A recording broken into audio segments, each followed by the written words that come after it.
Baik teman-teman semua, hari ini kita akan membahas mengenai amal jariyah yang sudah sering teman-teman dengar. Nyumbang ini nih untuk jadi amal jariyah, pengen punya anak soleh supaya jadi amal jariyah. Baik teman-teman sekalian, kenapa sih kita ingin sekali mendapatkan amal jariyah? Kita harus tahu teman-teman sekalian bahwa dalam kehidupan ini apa-apa yang kita lakukan tentu akan dicatat dan tidak hanya apa yang kita lakukan yang dicatat, melainkan dampak atau pengaruh dari perbuatan kita juga dicatat. Itu yang disebut sebagai amal jariyah atau dosa jariyah. Jadi apa-apa yang kita lakukan memang dicatat.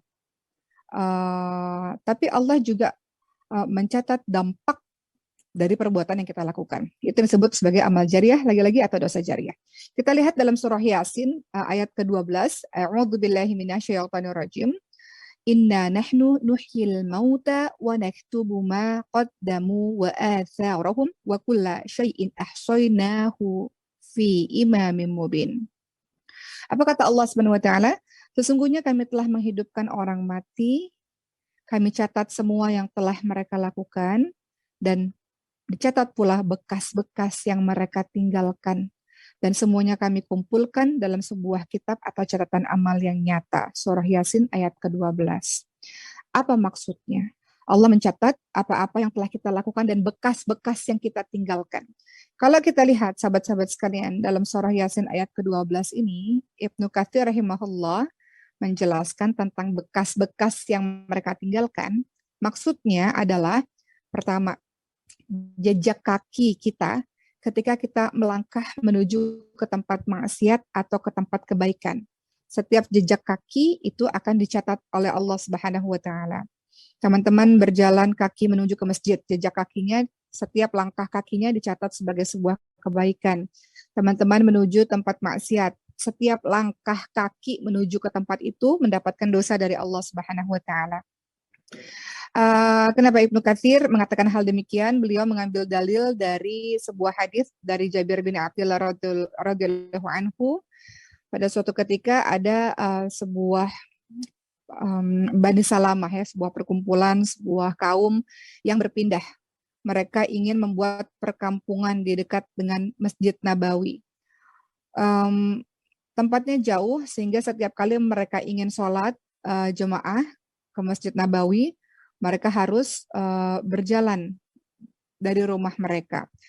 Hal ini disampaikan dalam hadis riwayat Muslim dan Ahmad. Nabi Muhammad SAW bersabda, "Wahai Bani Salamah, perjalanan dari rumah kalian menuju ke masjid akan dicatat setiap jejak-jejak kaki kalian." Jadi yang disebut Ibnu Katsir rahimahullah dalam surah Yasin, Allah akan senantiasa mencatat jejak-jejak, maksudnya Ibnu Katsir menjelaskan juga jejak kaki kita menuju ke tempat kebaikan atau ke tempat kemaksiatan. Yang kedua, makna dari Allah akan mencatat jejak-jejak kita, tidak hanya perbuatan kita, tapi jejak-jejak kita, maknanya adalah, Ibnu Katsir menjelaskan, adalah Allah akan mencatat pengaruh dari amal yang kita kerjakan selama di dunia ini. Kalau kita buat baik, kemudian orang terinfluence, terpengaruh menjadi baik, apapun yang mereka buat, maka jejak-jejak itu akan juga kita dapat pahalanya. Kita posting di sosial media, menginspirasi sebuah keburukan, dan banyak orang melakukan keburukan. Ada dampak, ada pengaruh keburukan bagi banyak orang, semua pengaruh keburukan itu pun kita akan dapat. Jadi Ibnu Katsir menjelaskan maknanya dari surah Yasin ayat 12 tadi. Yang kedua, Allah mencatat bekas-bekasnya atau jejak-jejak yang kita tinggalkan, artinya pengaruh dari amal yang kita kerjakan. Allah mencatat bentuk amal yang kita buat dan pengaruh dari amal yang kita buat itu. Kalau baik, maka akan dicatat sebagai sebuah kebaikan. Kalau buruk, maka akan dicatat sebagai sebuah keburukan. Makanya tadi saya katakan di awal ada amal jariyah, ada dosa jariyah yang sama-sama mengalir terus. Rugi luar biasa orang yang ketika sudah meninggal dunia dosanya masih terus-menerus. Kenapa ada? Karena dosa jariyah. Dampak yang ia lakukan, keburukan yang ia lakukan masih dilakukan oleh orang banyak, dia dapat dosa jariyah. Sebaliknya juga begitu. Sebuah kebaikan yang kita udah nggak lakukan lagi, tapi orang-orang melakukannya sebab kita mendapatkan amal jariyah. Kata Rasulullah SAW, sahabat sekalian, dalam hadis riwayat Muslim dan Ahmad, siapa yang menghidupkan sebuah perkara yang baik di dalam Islam, kemudian diikuti oleh orang-orang lain, maka akan dicatat untuknya mendapatkan pahala seperti orang yang mengamalkan pahala itu tanpa mengurangi pahala mereka sedikit pun. Apa-apa yang mereka buat, mereka dapat pahala, kita pun dapat pahala. Sebaliknya, siapa yang menghidupkan sebuah perilaku yang jelek di tengah kaum muslimin, contoh yang jelek, contoh yang buruk di tengah kaum muslimin, kemudian diikuti oleh orang-orang berikutnya, oleh orang-orang lain, maka dia mendapatkan dosa sebagaimana orang yang melakukan itu tanpa mengurangi dosa mereka sedikit pun.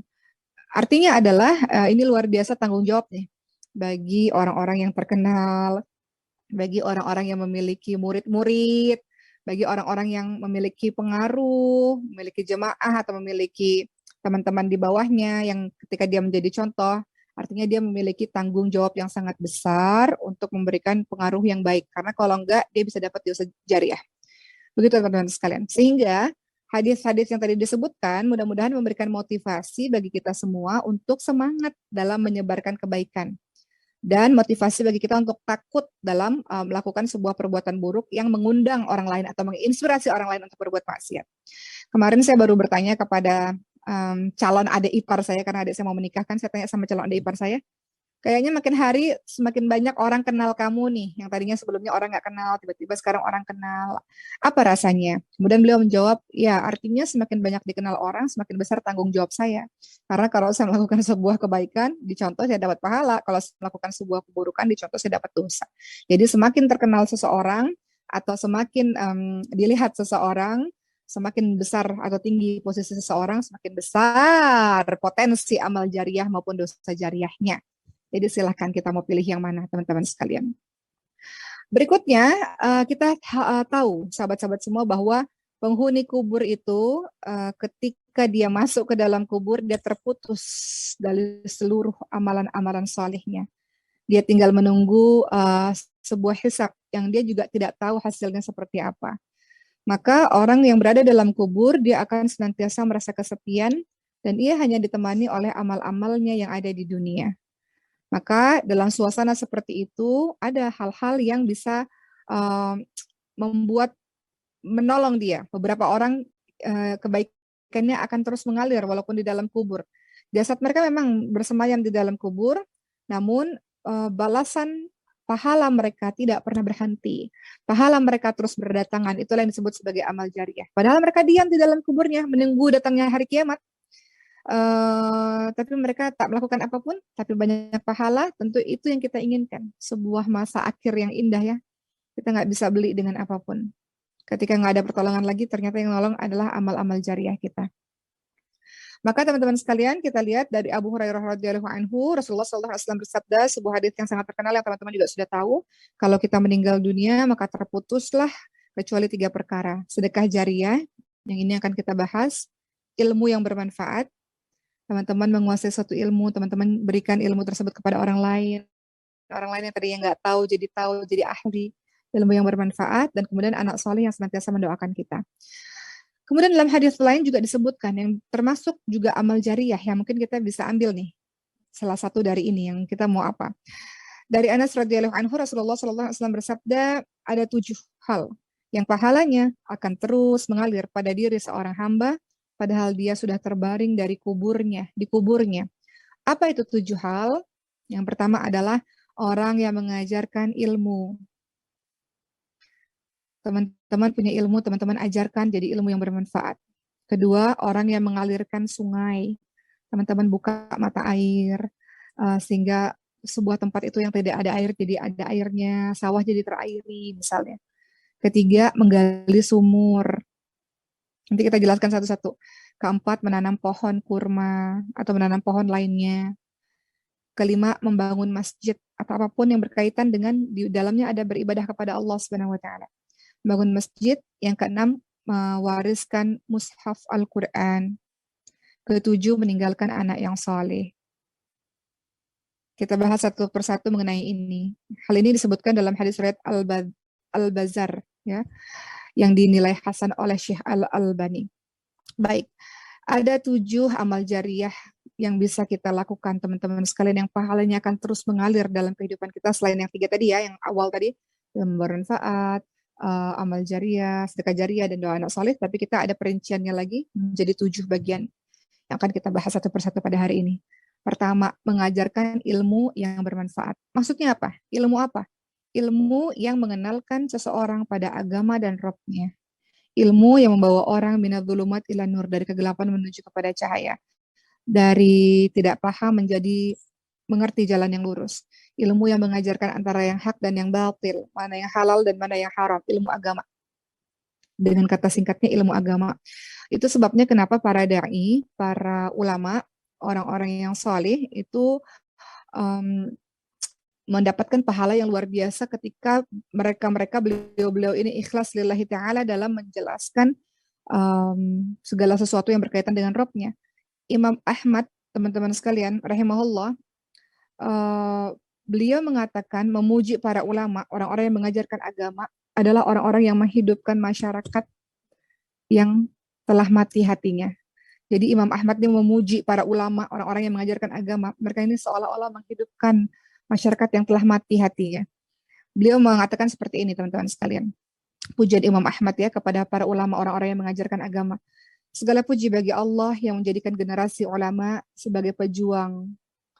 Mereka mengajak orang yang sesat menuju kepada jalan yang penuh dengan petunjuk. Mereka bersabar dalam setiap gangguan dari masyarakat. Mereka menghidupkan manusia yang mati hatinya dengan kitabullah dan membuat semua orang melihat cahayanya Allah. Betapa banyak korban-korban dari syaitan yang para ulama ini hidupkan hatinya. Betapa banyak orang-orang yang sesat dalam kebodohan yang mereka tunjukkan jalan hidayah.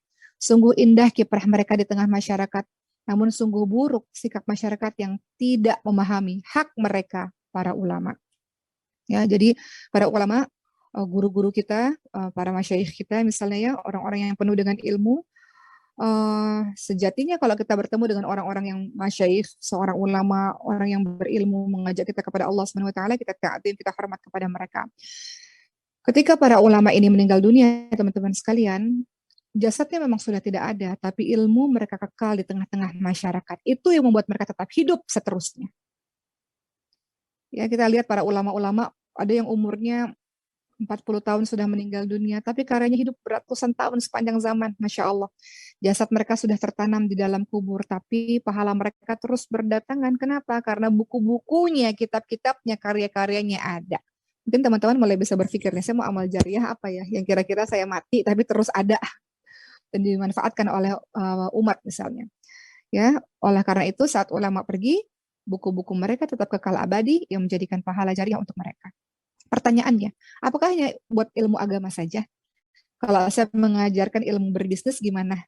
Kalau saya ngajarin ilmu dagang atau kalau saya ngajarin ilmu menjahit atau yang lain-lain seperti apa? Nah, ini pernah ditanyakan juga ya oleh seseorang kepada Imam Ibnu Utsaimin, dan beliau mengatakan secara teks hadis memang ilmu yang dimaksud di sini adalah ilmu agama.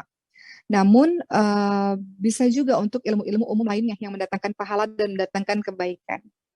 Ya, yang sekiranya ilmu itu bermanfaat bagi banyak orang. Jadi kalau teman-teman nih sekarang punya ilmu cara berbisnis, teman-teman sudah belajar kepada ahlinya. Kemudian teman-teman regenerasi, teman-teman kaderisasi, teman-teman di bawahnya misalnya, atau mitra-mitranya misalnya. Maka teman-teman mendapatkan pahala ilmu yang bermanfaat. Dengan ilmu tersebut, orang tersebut berubah, orang tersebut terbebas masalah finansial, maka teman-teman mendapatkan pahala jariah, yaitu ilmu bermanfaat. Insya Allah.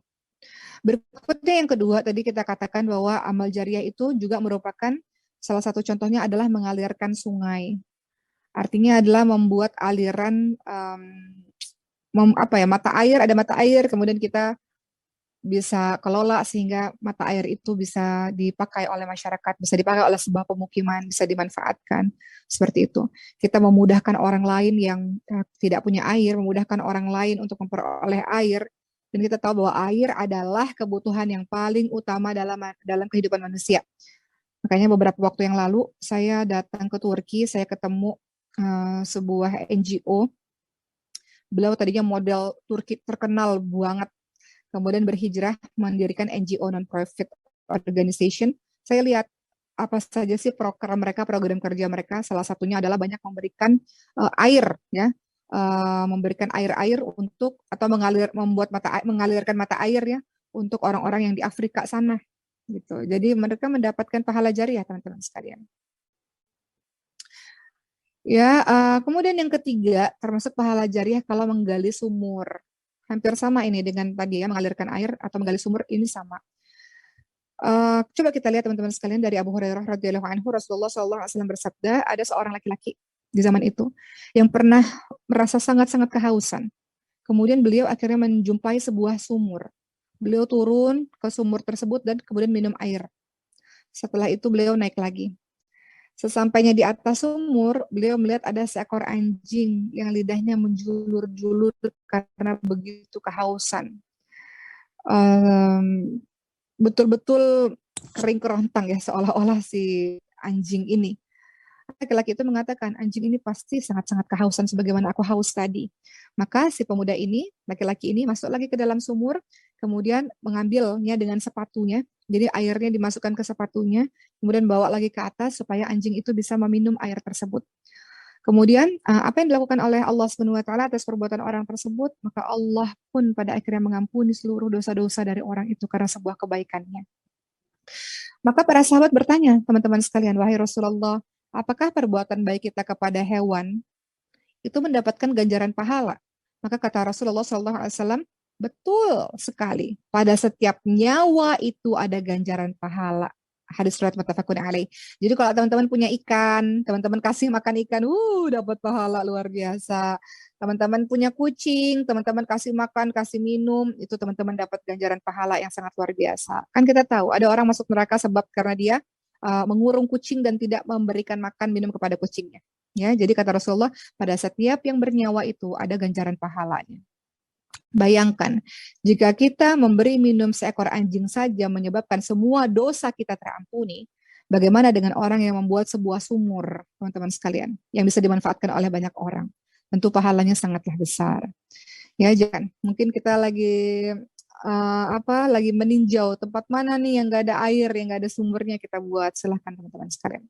Keempat, menanam pohon kurma. Amal jariah ini. Kenapa kurma? Ya tentu saja karena di Arab pada saat itu ya kurma itu menjadi paling utama dan paling bermanfaat untuk manusia. Jadi kita menanam kurma dan kemudian buahnya bisa dimanfaatkan oleh orang lain, itu menjadi amal jariah. Pertanyaannya adalah apakah harus pohon kurma saja? Enggak. Setiap pohon teman-teman sekalian, setiap pohon yang kita tanam yang kiranya menjadi bermanfaat untuk orang banyak, maka kita akan mendapatkan pahala. Saya pernah lihat satu video teman-teman sekalian cukup viral. Ada orang kaya raya dia punya kebun menanam singkong banyak. Kemudian mendapati ada salah seorang mencuri singkong tersebut. Bapak itu bertanya, Bapak ngapain Pak? Mohon maaf Pak, saya lapar Pak. Kemudian sang orang kaya ini mengatakan, ambil aja Pak, nggak apa-apa Pak. Ambil secukupnya ya Pak, gitu. Jadi Bapak mencuri, tapi karena Bapak kata ambil saja nggak apa-apa, tapi secukupnya. Setelah Bapak kenyang nggak boleh lagi ngambil. Besok-besok kalau lapar nggak apa-apa, nah, ambil lagi ke sini seperti itu. Jadi orang ini memiliki sebuah kebun yang mana kebun tersebut boleh diambil oleh orang-orang yang kelaparan. Jadi silakan teman-teman kalau mau amal jariah tanamlah pohon-pohon yang sekiranya pohon itu bisa menghasilkan buah-buah yang bermanfaat untuk orang banyak, itu menjadi amal jariah untuk kita. Kelima, termasuk amal jariah adalah ketika teman-teman bangun masjid atau bangun pesantren atau bangun apa-apa saja yang sekiranya di dalamnya ada aktivitas untuk mengingat Allah, untuk beribadah kepada Allah. Masjid adalah tempat yang paling dicintai oleh Allah. Ya, teman-teman sekalian, dari Abu Hurairah radhiyallahu anhu, Rasulullah SAW bersabda dalam hadis riwayat Muslim, tempat yang paling dicintai Allah adalah masjid-masjid. Yang paling dibenci Allah adalah pasar-pasar. Karena terkadang pasar itu banyak curangnya, banyak bohongnya, banyak dustanya, banyak melanggar janjinya begitu. Jadi tempat yang paling dicintai oleh Allah Subhanahu wa taala adalah masjid. Kenapa? Karena di dalam masjid ayat-ayat Allah dikumandangkan, orang-orang mengaji, orang-orang sholat, tegakkan sholat di sana, ilmu agama disebarkan, umat Islam berkumpul di sana. Teman-teman lihat dalam surah An-Nur ayat ke-36, Allah memuji masjid. Kata Allah Subhanahu wa taala, Allah Subhanahu wa taala berfirman artinya, bertasbihlah kepada Allah di masjid-masjid yang telah diperintahkan untuk dimuliakan dan disebut nama di dalamnya pada waktu pagi dan petang. Jadi siapapun yang membangun masjid akan memperoleh pahala dari setiap aktivitas kebaikan orang yang dilakukan di dalam masjid itu.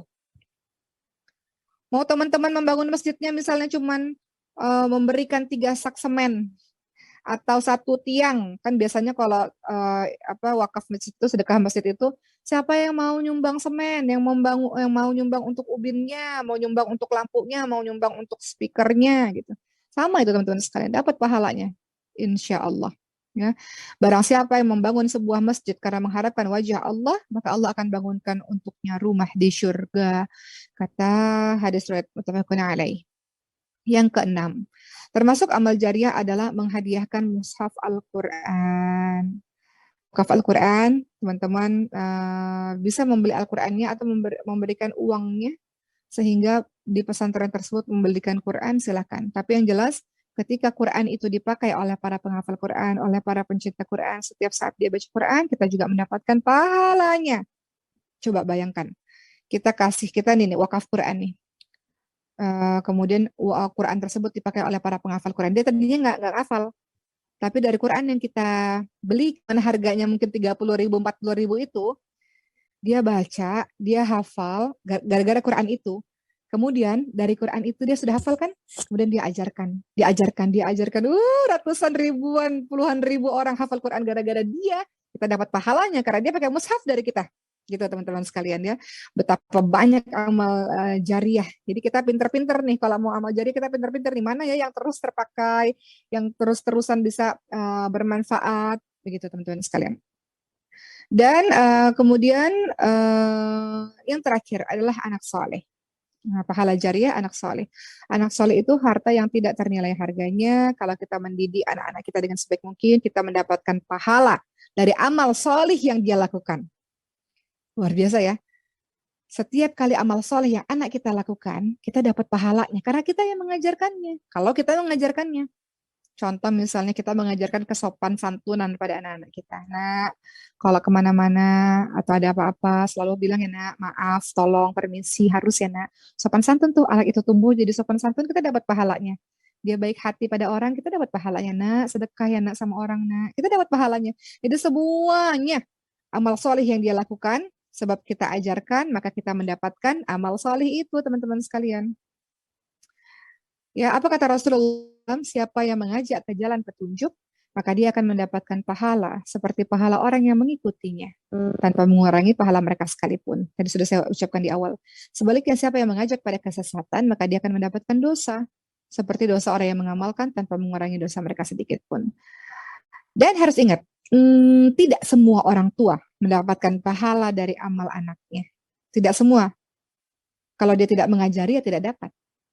Tapi kalau orang tuanya mengajarkan kebaikan, mengarahkan anak itu untuk belajar kebaikan, belajar agama, bahwa orang tuanya dapat. Ya, begitulah teman-teman sekalian secara singkat penjelasan pada hari ini mengenai amal jariah. Mudah-mudahan apa yang saya sampaikan bermanfaat untuk kita semua. Kita semakin bersemangat dan semakin mempetakan amal jariah saya mengambilnya yang mana ya? Mau didik anak soleh, mau wakaf Quran, mau bangun masjid, mau menggali sumur, mau mengalirkan air, atau apa ya. Jadi dari sekarang sudah kita ancang-ancang. Apalagi. Dan biasanya itu jadi kecanduan. Ya, kita sedang nabung loh teman-teman. Sekarang nabung itu bukan di bank itu. Nabung di bank itu mungkin nabung untuk duniawi, tapi nabung yang sebenarnya untuk diri kita sendiri, nanti ketika jasad kita sudah terbujur kaku di dalam kubur, maka kita sedang menabung. Jadi seluruh sedekah yang engkau berikan, teman-teman sekalian, adalah menabungmu kepada Allah Subhanahu wa Ta'ala untuk diri kita sendiri. Seperti itu. Dan untuk bisa seperti itu, apalagi kalau kita mau berinfak dengan harta, tentunya kita harus ada hartanya dulu, sehingga ini berefek bahwa kita harus punya motivasi kuat untuk menjadi orang yang punya finansial yang baik, punya kehidupan yang baik, punya keilmuan yang baik. Dengan begitu kita bisa berbagi. Kalau nggak ada, bagaimana mungkin kita bisa berbagi? Dengan ilmu kita bisa mengajarkan ilmu yang bermanfaat, dengan ilmu kita bisa didik anak kita jadi anak yang soleh, dengan harta yang banyak kita bisa bangun masjid, dengan harta yang banyak kita bisa wakaf Quran. Begitu. Jadi motivasi kita ini betul, ibadah hablum minallah betul, ibadah sholat, puasa, ngaji betul. Tapi ada ibadah-ibadah lain yang kita harus kejar, fastabiqul khairat, yaitu yang tadi, kita harus punya harta banyak, kita harus pinter, cerdas, banyak belajar, kita harus punya fisik yang kuat, harus supaya kita bisa bantu dengan tenaga yang kita punya untuk agama Allah ini. Mungkin seperti itu teman-teman sekalian, jadi semangat selalu dalam menjadi orang-orang baik, dan jadi orang baik juga nggak cukup, tapi yang disebut sebagai sebaik-baik orang, orang paling baik adalah khairun nas anfa'uhum linnas. Baik-baik orang, kata Rasul, adalah orang yang memberi manfaat untuk orang lain. Istiqamah jadi orang baik, dan semoga kita semua saling mendoakan, kita bersihkan hati, dan kita minta pada Allah, siapapun orang banyak dosa, kita minta pada Allah agar Allah mengampuni semua dosa-dosa kita, kehidupan kita sehari-hari penuh dengan manfaat insya Allah, dan bernilai ibadah di sisi Allah.